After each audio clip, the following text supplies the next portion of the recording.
ఈ మధ్య కాలంలో రక్షించబడ్డ దేవుని బిడ్డ నా వద్దకు వచ్చి ఒక మాట అడిగారు. బ్రదర్, రాత్రి కలలో ఒక అపవిత్రాత్మ నాకు కనపడడం జరిగింది.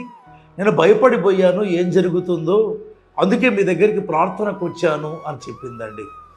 ఇలాగా నా దగ్గరికి చాలామంది వస్తారు. రాత్రులందు ఒక అపవిత్రాత్మ లేదా సాతాను కనిపించాడు కాబట్టి ఏదో కీడు జరగబోతుంది అని చెప్పేవారు ఉన్నారు. బైబిల్ ఏమని చెప్తుందండి? యెషయా గ్రంథం 26వ అధ్యాయం 1వ వచనములో రక్షణను దానికి ప్రాకారములుగాను బురుజులుగాను ఆయన నియమించి ఉన్నాడు అని వ్రాయబడింది.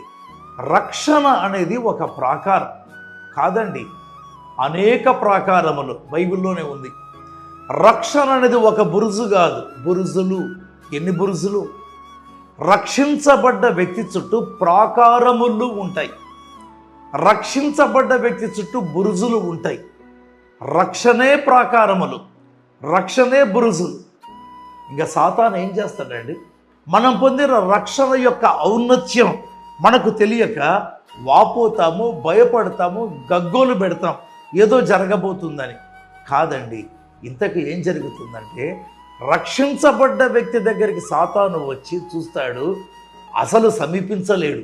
ఎందుకంటే ఆ వ్యక్తి చుట్టూ రక్షణ అనే ప్రాకారములు ఉన్నాయి, ఆ వ్యక్తి చుట్టూ రక్షణ అనే బురుజులు ఉన్నాయి. ప్రాకారములు కాపాడుతాయి, బురుజులు కూడా కాపాడుతాయి.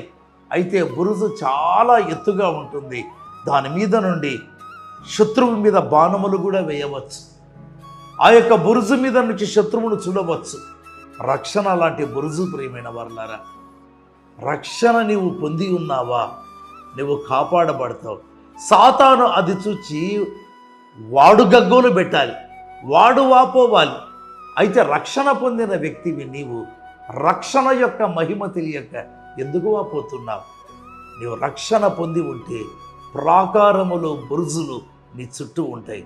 రక్షణ పొంది ఉన్నావా లేదా, అదే ముఖ్యం. దేవుడు నీతో మాట్లాడుగాక. ఆమేన్.